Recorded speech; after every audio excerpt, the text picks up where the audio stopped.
नमस्कार प्यारे साथियों। यूनिक ज्ञान के इस प्लेटफॉर्म पर एक बार फिर से आप सभी का स्वागत है। और हम राष्ट्रीय आंदोलन में विभिन्न नेताओं की भूमिका इस विषय पर अपन लेक्चर्स डिस्कस कर रहे थे। और हमने लगभग 3 नेता आपके खत्म कर दिए जो सिलेबस में मेंशन थे। पंडित जवाहरलाल नेहरू हो गए अपने, इसके अलावा अपने डॉक्टर बाबा साहब भीमराव अम्बेडकर हो गए और सरदार वल्लभ भाई पटेल हो गए। ठीक है, 3 नेता ऑलरेडी हो चुके हैं। अबुल कलाम आजाद अपने चौथे नेता है। ठीक है, तो आज हम पढ़ेंगे अबुल कलाम आजाद जी के बारे में। और तत्पश्चात हमारे पास गांधी जी बचेंगे और गांधी जी में कोशिश करेंगे कम से कम लेक्चर्स में हो, लेकिन उनको अपन नेक्स्ट मूव्स में रखेंगे और इनके बारे में आज अपन जानकारियां प्राप्त करेंगे विभिन्न कि इनका आरंभिक जीवन किस प्रकार का था, इनका पत्रकारिता का करियर किस तरीके का रहा, लेखन से संबंधित उन्होंने क्या क्या कार्य किए। इसके अलावा इनका राष्ट्रीय आंदोलन में जो इनकी राजनीतिक उपलब्धियां हैं उनके बारे में चर्चाएं करेंगे। प्लस जब भारत आजाद हो जाएगा तो उसके बाद जो है ये पहले शिक्षा मंत्री रहे हैं, तो उनका उस समय क्या रोल था, है ना, और इनके विभिन्न विचार क्या थे किसी विषय के प्रति। ठीक है, तो इन सब चीजों का आज हम इस लेक्चर में डिस्कस करने का प्रयास करेंगे। जहां से एग्जाम में आपके सर्वाधिक प्रश्न बनते हैं उन्हीं टॉपिक्स को लेने का यहाँ पे प्रयास किया गया है। शुरू करते हैं हम इनके आरंभिक जीवन से। आरंभिक जीवन जो है इनका, एक तो पूरा नाम याद रख लेना इनका, है ना, तो पूरा नाम जरूर याद रख लेना, अबुल कलाम गुलाम। ठीक है, बाद में गुलाम आजाद हो जाएंगे, अबुल कलाम गुलाम मोहिउद्दीन अहमद। ठीक है, तो अबुल कलाम गुलाम मोहिउद्दीन अहमद जो है इनका पूरा नाम है। ठीक है, तो ध्यान रखना पूरा नाम है। बाद में गुलाम चेंज होकर क्या हो गया, आजाद हो गए। ठीक है, तो अबुल कलाम आजाद हो गए बाद में। और 11 नवंबर 1888 में इनका जन्म होता है मक्का में, सऊदी अरेबिया में जन्म होता है। पिताजी यहाँ कलकत्ता में रहते थे अपने, और इनके माताजी जो है अपने मक्का में रहा करते थे। तो माताजी, इनकी शादी इनके पिताजी की शादी मक्का में होती है ना, और वहां पर जो है आलिया बेगम उनका नाम होता है और आलिया बेगम के साथ विवाह होता है। तो इनका जो प्रथम पुत्र थे अबुल कलाम आजाद, वो अपने मक्का मदीना में इनका जन्म होगा। इनके माता मतलब इनके नाना नानी जी के यहाँ पर घर पे इनका जन्म होगा। ठीक है, तो खैरुद्दीन और आलिया के पुत्र हुआ करते थे। 14 साल की जब इनकी कम उम्र थी उसी समय इनका विवाह कर दिया जाता है, और विवाह होता है जुलेखा बेगम से। ठीक है, ये भी नाम याद रखते हैं ना, इनकी पत्नी थी और जुलेखा बेगम से जो है इनका विवाह होता है। और जब ये कलकत्ता में एक तरीके से धार्मिक, क्योंकि इनके जो पिताजी थे खैरुद्दीन साहब जो है एक तरीके से धार्मिक व्यक्ति हुआ करते थे। ठीक है, और धार्मिक कार्यों में संलिप्त रहा करते थे। तो घर का माहौल जो है पठन पाठन से संबंधित माहौल बना हुआ था। ठीक है, तो धार्मिक किताबों पढ़ना, है ना, धार्मिक किताबें जीत मतलब उनको एक तरीके से संजो के रखना, इस तरीके का घर का माहौल था। इसी वजह से जो है ये कभी यूनिवर्सिटी कॉलेज नहीं जा पाए और खुद ही घर पे पढ़ाई करते थे, इसीलिए स्वयं पाठी के तौर पे इन्होंने करियर शुरू किया। तो ध्यान रख लेना कि कौन से जो राष्ट्रीय आंदोलनकारी थे या कौन से राष्ट्रीय आंदोलन के कौन से नेता थे जो स्वयं पाठी रहे हैं, खुद ही घर पे पढ़ते थे, कहीं यूनिवर्सिटी कॉलेज में विद्यालय में कहीं पे भी नहीं गए, मदरसों में। तो वो कौन थे, अपने स्वयं पाठी डॉक्टर मौलाना अबुल कलाम आजाद। ठीक है, तो मौलाना अबुल कलाम आजाद के बारे में ये ध्यान रखना, 5 लैंग्वेजेस इनको आती थी, अरबी, फारसी, उर्दू, हिंदी, अंग्रेजी। ठीक है, तो हिंदी अंग्रेजी के भी अच्छे प्रकांड विद्वान थे, अरबी, फारसी, उर्दू घर पे माहौल था इसे। तो ये आरंभिक जीवन से संबंधित इनसे यही बातें आपको जानकारी प्राप्त होनी चाहिए। इसके बाद इनकी पत्रकारिता से संबंधित आपसे प्रश्न बहुत ज्यादा पूछे जाते हैं। तो पत्रकारिता के रूप में इनका जो सबसे पहला जो अखबार था, और जो इन्होंने सबसे पहले अखबार चालू किया था उसका नाम था अल हिलाल। 1912 में एक पत्रिका निकाली अल हिलाल नाम से। किस नाम से, अल हिलाल नाम से पत्रिका है। राष्ट्रवादी पत्रिका है, राष्ट्रवादी नेता है तो राष्ट्रवादी पत्रिका निकालेंगे, और राष्ट्रवादी निकालेंगे, लोगों को स्वतंत्रता संग्राम के लिए जागृत करेंगे। और जब अंग्रेजों को इस बात का पता चलेगा कि मौलाना आजाद इस तरीके के विचार रखते हैं, तो अंग्रेजों ने जो है इनकी जो क्रांतिकारी विचार, एक तरीके से शुरुआत में क्रांतिकारी थे, एक बार जेल भी जाएंगे, रांची में अपन पढ़ेंगे अभी। तो शुरुआत में एक तरीके से क्रांतिकारी विचारों के व्यक्ति थे, तो अपने अखबार में भी इसी तरीके की बातें लिख रहे हैं। और इस जैसे अखबारों में अंग्रेजों को लगा कि ये जो है स्वतंत्रता संग्राम से संबंधित कुछ विशेष क्रांतिकारी गतिविधियों की बात कर रहे हैं, तो इनको जो है उस समय अंग्रेजी सरकार ने इस अल हिलाल पर बैन लगा दिया था। तो मौलाना आजाद के किस अखबार पर जो है अंग्रेजी सरकार ने बैन लगा दिया था, वो था अल हिलाल। ठीक है, तो बहुत इंपॉर्टेंट, ध्यान रख लेना, अल हिलाल नामक पत्रिका पर जो है बैन लगा दिया गया था। उसके बाद इन्होंने अल बिलाग नाम से भी एक पत्रिका रखी। तो अल हिलाल और अल बिलाग का संबंध किससे था, मौलाना आजाद से संबंधित था। ठीक है, इंपॉर्टेंट बात है।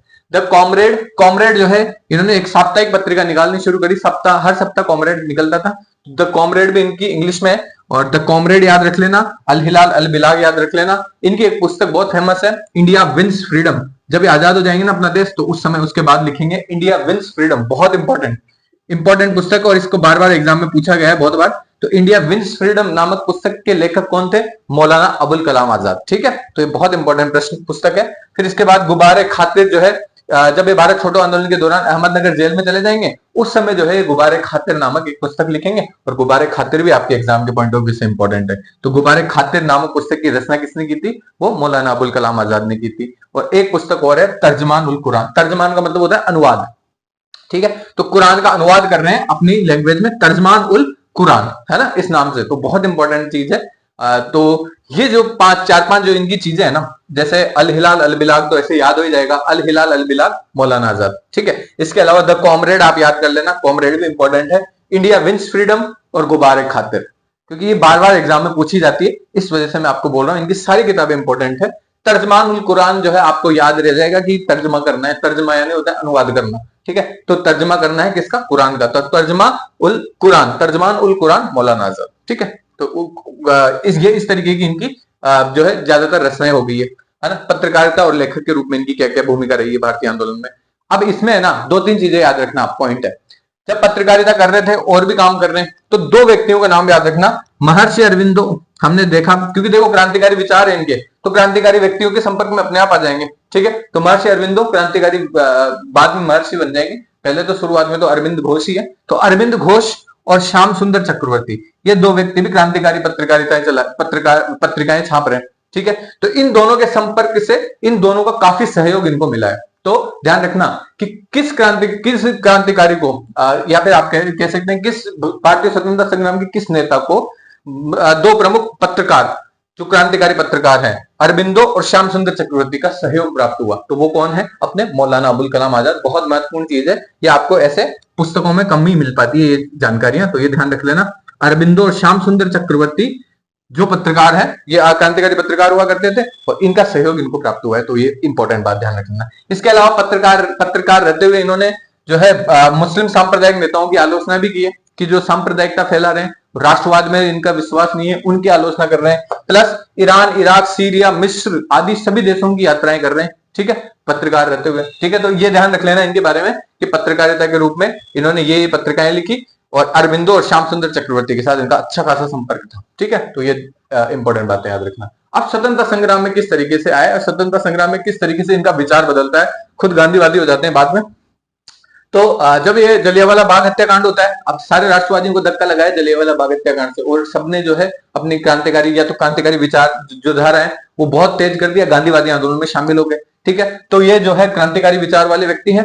हालांकि गांधी जी से भी काफी ज्यादा प्रभावित है, लेकिन आप देखिए जलियांवाला बाग हत्याकांड हुई और जलियांवाला बाग हत्याकांड में इनकी जो है भरपूर जो है इसकी आलोचना करी गई। इसके अलावा जब खिलाफत और असहयोग आंदोलन शुरू हो गया महात्मा गांधी के नेतृत्व में, तो खिलाफत और असहयोग आंदोलन में गांधी जी का समर्थन किया इन्होंने। ठीक है, तो ध्यान रख लेना, गांधी जी का समर्थन किया है इन्होंने इन दोनों आंदोलनों में। और समर्थन न सिर्फ समर्थन किया, अपनी क्रांतिकारी गतिविधियों को जो है ये जारी रखे, और क्रांतिकारी गतिविधियों के चलते जो है 1920 में इनको जेल हो जाती है। तो रांची जेल में इनको रखा गया 1920 में। बहुत महत्वपूर्ण बात है, ध्यान रखना, इनसे संबंधित प्रश्न आपसे पूछे जा सकते हैं। 1920 में रांची जेल में जो है इनको रखा गया था, और रांची जेल के में से जैसे वे बाहर आएंगे तो 1920 में ही इन्होंने जामिया मिलिया इस्लामिया, अलीगढ़ यूनिवर्सिटी जो है आज जामिया मिलिया इस्लामिया, उसकी स्थापना की है। तो ठीक है, उसके संस्थापक कौन थे? अपने मौलाना आजाद। ठीक है, तो जामिया मिलिया इस्लामिया नामक अलीगढ़ यूनिवर्सिटी जिसको अपन कहते हैं, उसके संस्थापक कौन थे? अपने अबुल कलाम आजाद, और 1920 में इसकी स्थापना हुई है। तो बहुत इंपॉर्टेंट प्रश्न यहां से बन सकता है। एक शिक्षा व्यवस्था पूरी स्थापित कर रहे हैं, जो कि कभी यूनिवर्सिटी नहीं गया है जो इंसान, वो एक यूनिवर्सिटी बना रहा है। ठीक है, तो ये एक इंपॉर्टेंट बात है, ध्यान रख लेना। जामिया मिलिया इस्लामिया की स्थापना करी है अलीगढ़ में 1920 में। 1920 में रांची जेल में गए हैं क्रांतिकारी गतिविधियों की वजह से, खिलाफत और असहयोग में गांधी जी की सहयोग कर रहे हैं, और जलियांवाला बाग की आलोचना कर रहे हैं। तो ये बातें बहुत क्लियर है आपको। इसके पश्चात क्या हुआ? इसके पश्चात ये हुआ कि कांग्रेस पार्टी में इन्होंने अपनी नेतृत्वकारी भूमिका भी निभाई। कैसे नेतृत्वकारी भूमिका निभाई? 1923 में जो है दिल्ली में एक विशेष अधिवेशन हुआ था, आपको याद होगा। तो दिल्ली में एक विशेष अधिवेशन होगा 1923 में। उस विशेष अधिवेशन के सबसे इनको अध्यक्ष बनाया जाता है। ठीक है, उस समय जो है, अब देखिए 1923 की घटना है, 88 में जन्म हो रहा है इनका। ठीक है, तो ये लगभग अपने 30-32 साल के व्यक्ति है उस समय। तो 30-32 साल के, 34 साल के होंगे, तो 34 साल के व्यक्ति को, जो 35 साल के व्यक्ति है, उनको कांग्रेस का सबसे युवा अध्यक्ष बना दिया गया। तो 35 वर्षीय मौलाना आजाद को जो है कांग्रेस के दिल्ली के विशेष अधिवेशन में जो है इनको अध्यक्षता करने का मौका मिला है। तो सबसे कांग्रेस के सबसे युवा अध्यक्ष अगर कोई पूछ ले तो वो कौन है, अपने मौलाना अबुल कलाम आजाद। तो बहुत इंपॉर्टेंट बात ध्यान रखना कि कांग्रेस के सबसे युवा अध्यक्ष कौन रहे थे, वो मौलाना आजाद ही रहे थे 1923 में। और दूसरा सबसे बड़ी बात कि कांग्रेस में सब सर्वाधिक कार्यकाल किस नेता का था, किस अध्यक्ष का सर्वाधिक कार्यकाल रहा है, तो वो रहा है अपने मौलाना आजाद का 1940 से लेकर 46 तक। ठीक है, तो 1940 का अधिवेशन होता है और इसके समय विश्व युद्ध शुरू हो जाता है। विश्व युद्ध के बाद जो है कांग्रेस के कोई अधिवेशन नहीं हो पाते हैं, और कांग्रेस के जब अधिवेशन नहीं होंगे तो क्या होगा, ये सर्वाधिक कार्यकाल तक जो है अध्यक्ष रहने का रिकॉर्ड इन्हीं के नाम है, तो ध्यान रख लेना। और 45 के बाद जो है ज्यादातर नेता जो है जेल में थे, इसलिए 46 में होता है सीधा अधिवेशन। ठीक है, और कांग्रेस के अधिवेशन की सबसे खूबसूरत बात यह थी कि दिसंबर में होते थे, दिसंबर जनवरी में। ठीक है, तो दिसंबर जनवरी में होते थे, इसी वजह से जो है ये 1923 वाला अधिवेशन है ना, उसमें दिसंबर वाले अधिवेशन की अध्यक्षता तो मोहम्मद अली ने की थी। ठीक है, लेकिन ये विशेष अधिवेशन है, किसी विशेष उपलक्ष्य के उसमें जब अधिवेशन का आयोजन होता है ना, तो उसको विशेष अधिवेशन कहते हैं। तो 1923 और 1940 दो बार अध्यक्ष रहे। 1923 में कांग्रेस के सबसे युवा अध्यक्ष है। 1940 में जब अध्यक्ष बनेंगे तो 46 तक कोई समिति नहीं होता है कांग्रेस का। जब समिति नहीं होगा तो अध्यक्ष दोबारा नहीं चुनेगा, तो यही अध्यक्ष रहेंगे। तो 40 से 46 तक सर्वाधिक कार्यकाल के अध्यक्ष भी यही रहेंगे। तो दोनों बातें याद रख लेना, कांग्रेस पार्टी में दो बार अध्यक्ष रहे हुए हैं, और ये दोनों चीजें है ना इंपॉर्टेंट है आपके एग्जाम के पॉइंट ऑफ व्यू से। फिर अपन देखते हैं भारत छोड़ो आंदोलन होता है 1942 में शुरू, और भारत छोड़ो आंदोलन के समर्थन में थे। और समर्थन में क्या थे, प्रमुख नेताओं को सबको 7 तारीख को जेल में ले गए थे, 7 अगस्त को, तो 7 अगस्त को इनको भी ले जाके जेल में डाल दिया जाता है।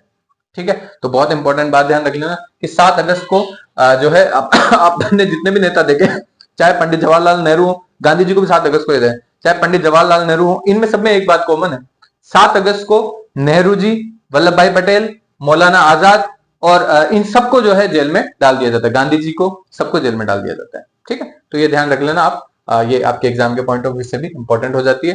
फिर अपन देखते हैं ये सब अहमदनगर जेल में हो, ये खूबसूरत बात हो रही है कि सबको अहमदनगर जेल में डाला गया है। फिर अपन देखते हैं स्वतंत्र भारत में, स्वतंत्र भारत में इनका क्या योगदान था। इनको मैंने कहा पहला शिक्षा मंत्री इन्हीं को बनाया गया, तो जब प्रथम शिक्षा मंत्री बनेंगे तो इनके कुछ कार्य होंगे, और इनको इनके जो सबसे इंपॉर्टेंट काम होंगे जो आज भी भारतीय शिक्षा व्यवस्था में जो है जारी है, कंटिन्यू है, और वो है सर्व शिक्षा अभियान। सबसे पहले सर्व शिक्षा अभियान लाने का श्रेय इन्हीं को दिया जाता है। दूसरा इनका काम था आईआईटी और आईआईएम बनाने का काम। तो आईआईटी और आईआईएम बनाने का जो जिम्मेदारी वो किसकी थी, वो शिक्षा मंत्री मौलाना आजाद की थी, और इन्होंने इनको बखूबी निभाया इस चीज का। ये विचार अवश्य नेहरू जी का है, लेकिन जो इनका कार्य था, इसको जो धरातल पर लाने का श्रेय दिया जाता है वो किसको दिया जाता है, मौलाना अबुल कलाम आजाद को। तो ये भी एक इंपॉर्टेंट बात याद रख लेना। एक यूनिवर्सिटी ग्रांट कमीशन, जिसको अपन आज यूजीसी बोलते हैं ना, तो यूजीसी जो उच्च शिक्षा में क्वालिटी कंट्रोल करती है, उच्चतर शिक्षा में, तो वो जो तीनों जो इंस्टीट्यूशन है या तीनों जो योजनाएं हैं वो लाने का कार्य किसका है, मौलाना आजाद का है। और ये तीनों जो है आपके एग्जाम के पॉइंट ऑफ व्यू से इंपॉर्टेंट हो जाते हैं। ठीक है, सर्व शिक्षा अभियान, आईआईटी, आईआईएम और यूजीसी जैसी संस्थाओं की स्थापना से भी जो है मौलाना आजाद जुड़े हुए थे, क्योंकि पहले शिक्षा मंत्री है, तो भारत में शिक्षा की क्या भविष्य में दशा होगी वो कौन तय कर रहे हैं, मौलाना आजाद तय कर रहे हैं। इस वजह से भी ये इंपॉर्टेंट हो जाते हैं। फिर 1952 में सबसे पहली बार जब चुनाव होंगे तो रायपुर उत्तर प्रदेश से चुनाव लड़के आएंगे, वहां से सांसद बनेंगे। बाद में हरियाणा से भी चुनाव लड़ेंगे, लेकिन आपके काम का नहीं है, क्योंकि स्वतंत्रता आंदोलन में योगदान इनसे आपसे पूछा जा सकता है। लेकिन इनके बारे में ये ध्यान रख लेना, इनको भी 1992 में भारत रत्न मिला था। ठीक है, तो जिस प्रकार से सभी नेताओं को, सभी प्रमुख नेताओं को भारत रत्न मिल रहा है, 1992 में इनको मिला है। ठीक है, फिर अपन देखते हैं 11 नवंबर को राष्ट्रीय शिक्षा दिवस, इनके बर्थडे के दिन राष्ट्रीय शिक्षा दिवस मनाया जाता है, और इनकी मृत्यु हो जाती है 22 फरवरी 1958 को दिल्ली में हृदयाघात से मृत्यु होती है। ठीक है, हार्ट अटैक आ जाता है। और इसके इनके विचारों के बारे में थोड़े से आपसे प्रश्न पूछे जा सकते हैं। तो एक तो इनकी सलाफी विचारधारा से प्रश्न पूछा गया है एक बार। ठीक है, तो इनकी सलाफी या देवबंदी विचारधारा से संबंधित थे। तो मौलाना आजाद किस विचारधारा से संबंधित थे मुस्लिम समाज की, वो थी देवबंदी, जिसको अपन सलाफी विचारधारा भी कहते हैं। तो देवबंदी और सलाफी से संबंधित थे मौलाना आजाद। इसके अलावा इनके विचार क्या क्या थे, एक तो सांप्रदायिकवादिता के विरोधी थे। ठीक है, जो भी हिंदू मुस्लिम इस तरीके की बातें करेगा, एकता का खंडन करेगा, सांप्रदायिक बातें करेगा, उसके खिलाफ है। तो इनकी खिलाफत की इन्होंने सांप्रदायिकवादिता की। ठीक है, इसके अलावा हिंदू मुस्लिम एकता के समर्थक रहे। 1905 में जब देखो ये कब से 16-17 साल की उम्र है, 1905 में क्या उम्र है, 1888 में जब आदमी पैदा हो रहा है, 1905 में बहुत कम उम्र है। और 1905 में जो है बंगाल विभाजन का विरोध करने। ठीक है, तो बंगाल विभाजन के विरोध में, क्योंकि कलकत्ता में रह रहे हैं ना खुद, तो कलकत्ता में रहेंगे तो बंगाल विभाजन का विरोध करेंगे। है ना। तो ये ध्यान रखना इंपॉर्टेंट बात कि उस समय जो मुस्लिम समाज है, ज्यादातर नवाब, वहां के ढाका का नवाब था, उसके नेतृत्व में जो है मुस्लिम समाज बंगाल विभाजन का समर्थन कर रहा था। लेकिन ये जो है बिरले बंगाल विभाजन का विरोध कर रहे हैं, क्योंकि कलकत्ता में रह रहे हैं और बिल्कुल लिबरल फैमिली से आ रहे हैं, तो इस वजह से। फिर मुस्लिम लीग के खिलाफ इन्होंने जो है अपना कार्य करना शुरू कर दिया, और मुस्लिम लीग की सांप्रदायिकवादिता की जो नीति है ना, उसके खिलाफ थे ये पूरी तरह से। तो मुस्लिम लीग के खिलाफ रहे और भारत विभाजन का इन्होंने परजोर विरोध किया था, इसी वजह से प्रखर विरोध किया था, मुस्लिम लीग के समर्थन नहीं करते थे बिल्कुल भी। ठीक है, फिर इन्होंने जो है गांधीवादी विचारों को जो है आगे बढ़ाया। सत्य अहिंसा के मार्ग में इनका विश्वास था, धर्मनिरपेक्षता में इनका विश्वास था, सत्याग्रह में इनका विश्वास था। तो ये ध्यान रख लेना, गांधीवादी थे पूरी तरह से। और इनका जो एक स्टेटमेंट है जो आपके एग्जाम में पूछा जा सकता है, और वो है शिक्षा और ज्ञान ही सच्चे धर्म और मानवता का मार्ग प्रशस्त कर सकते हैं। क्या? शिक्षा और ज्ञान ही जो है सच्चे धर्म और मानवता का ज्ञान प्रशस्त कर सकते हैं, मार्ग प्रशस्त कर सकते हैं। तो ये ध्यान आपके स्टेटमेंट काम का हो सकता है एग्जाम के पॉइंट ऑफ व्यू से। अब अपन फटाफट से इसका रिवीजन कर लेते हैं। रिवीजन में यही है कि इनके आरंभिक जीवन में इनका पूरा नाम जो है अबुल कलाम गुलाम मोहिउद्दीन अहमद है। 11 नवंबर 1888 में इनका जन्म होता है मक्का मदीना में। जो मक्का है, मक्का भूमि है, पवित्र भूमि है, वहां सऊदी अरेबिया में जो है इनका जन्म होता है। उसके बाद जो है मोहम्मद खैरुद्दीन और आलिया के पुत्र हुआ करते थे। इनकी पत्नी का नाम था जुलेखा बेगम। कलकत्ता में बस गए थे, पूरी तरह से धार्मिक परिवार था, और अरबी, फारसी, उर्दू, अंग्रेजी, हिंदी सबके ज्ञाता थे, स्वपाठी थे। ठीक है, कभी यूनिवर्सिटी कॉलेज नहीं गए। पत्रकारिता में इनका अच्छा काम था। 1912 में अल हिलाल नामक पत्रिका बनाई और स्वतंत्रता संग्राम में जन जागृति का कार्य किया इन्होंने इसके माध्यम से। तो अंग्रेजों ने इन पर प्रतिबंध लगा दिया। अल बिलाग भी एक फेमस इनकी पत्रिका थी। द कॉमरेड जो है इनकी साप्ताहिक पत्रिका थी। इंडिया विंस फ्रीडम इनकी इंपॉर्टेंट किताब थी, भारत आजादी के बाद लिखी गई। गुबारे खातिर जो है अहमदनगर जेल में रखी गई थी, जब ये भारत छोड़ो आंदोलन के दौरान अहमदनगर जेल में थे। तर्जमान उल कुरान भी एक अनुवाद है इसका, ठीक है, कुरान का। और फिर अपन देखते हैं मुस्लिम सांप्रदायिक नेताओं की आलोचना करेंगे, ईरान, इराक, सीरिया, मिस्र की यात्राएं करेंगे। अरविंद घोष और श्याम सुंदर चक्रवर्ती जैसे पत्रकारों को इनको सहयोग मिलेगा उनसे। और स्वतंत्रता संग्राम में जलियांवाला बाग हत्याकांड की आलोचना करेंगे। खिलाफत और सहयोग में गांधी जी का समर्थन करेंगे। 1920 में जब ये रांची जेल में चले जाएंगे, उसके बाद क्योंकि क्रांतिकारी गतिविधियों में संलिप्त थे तो रांची जेल में चले जाएंगे। और जब 1920 में जामिया मिलिया इस्लामिया बाहर आएंगे तो ये एक अलीगढ़ में एक यूनिवर्सिटी बनाएंगे और उसका नाम था जामिया मिलिया इस्लामिया। फिर अपन देखते हैं कांग्रेस पार्टी का नेतृत्व में किया है इन्होंने 2 बार। 1923 में कांग्रेस के सबसे युवा अध्यक्ष बने दिल्ली विशेष अधिवेशन में, और 1940 से 46 में अध्यक्ष रहे हैं। सर्वाधिक कार्यकाल इनका रहा है अध्यक्ष इस रूप में। ठीक है, फिर भारत छोड़ो आंदोलन 1942 में अपना पूरी तरह से योगदान देते हैं, और 1942 से अहमदनगर जेल में इनको रखा जाता है। स्वतंत्र भारत में जो है पहले शिक्षा मंत्री बनाए जाते हैं। सर्व शिक्षा अभियान इन्होंने लागू किया। IIT IIM जो है इन्होंने बनवाए, और यूजीसी जो यूनिवर्सिटी ग्रांट कमीशन है, जो कि उच्चतर शिक्षाओं में गुणवत्ता कंट्रोल, क्वालिटी कंट्रोल के रूप में जो कार्य करती है, वो यूजीसी है। और वो इसके संस्थापक भी जो है, इसकी स्थापना भी इन्हीं से संबंधित थी। और 1952 में ये पहली बार जो है रामपुर उत्तर प्रदेश से जो है सांसद बन के आते हैं। बाद में हरियाणा वगैरह से भी चुनाव लड़ते हैं, लेकिन वो आपके एग्जाम में इंपॉर्टेंट नहीं है। भारत रत्न मिला है उनको 1992 में। 11 नवंबर को जो है राष्ट्रीय शिक्षा दिवस इन्हीं के बर्थडे पे मनाया जाता है, तो ये भी ध्यान रख लेना। और मृत्यु जो है इनकी 22 फरवरी 1958 को हृदयाघात से हो गई दिल्ली में। और इनके विचार देखें तो सलाफी या देवबंदी विचारधारा से संबंधित व्यक्ति थे, सांप्रदायवादिता के खिलाफ थे, हिंदू मुस्लिम एकता के पक्षधर थे, 1905 बंग भंग का विरोध करते हैं। मुस्लिम लीग के खिलाफ इनकी सारी नीतियां रहेगी, और इसी वजह से भारत पाकिस्तान का भी प्रखर विरोध करेंगे, विभाजन का। और गांधीवादी जो अपने विचार थे उनका समर्थन करते थे, और सत्य अहिंसा के मार्ग में विश्वास था, धर्मनिरपेक्षता में विश्वास था, सत्याग्रह में विश्वास था। ध्यान रख लेना, शिक्षा और ज्ञान ही सच्चे धर्म और मानवता का मार्ग प्रशस्त कर सकते हैं। ऐसा कौन मानते हैं? मौलाना आजाद मानते हैं। तो ये थे अपने मौलाना अबुल कलाम आजाद। नेक्स्ट जो है अपने गांधी जी बच गए। चारों नेता अपने कंप्लीट हो गए, और अब गांधी जी बच गए, तो गांधी जी को अपन नेक्स्ट उसमें देख लेंगे। तो ध्यान रख लेना। और यही थी आज की हमारी क्लास। कैसी क्लासेस लग रही है आपको, आप जरूर अपने विचार कमेंट सेक्शन में लिखिए। आप सभी का कीमती वक्त देने के लिए बहुत बहुत धन्यवाद। Thank you so much.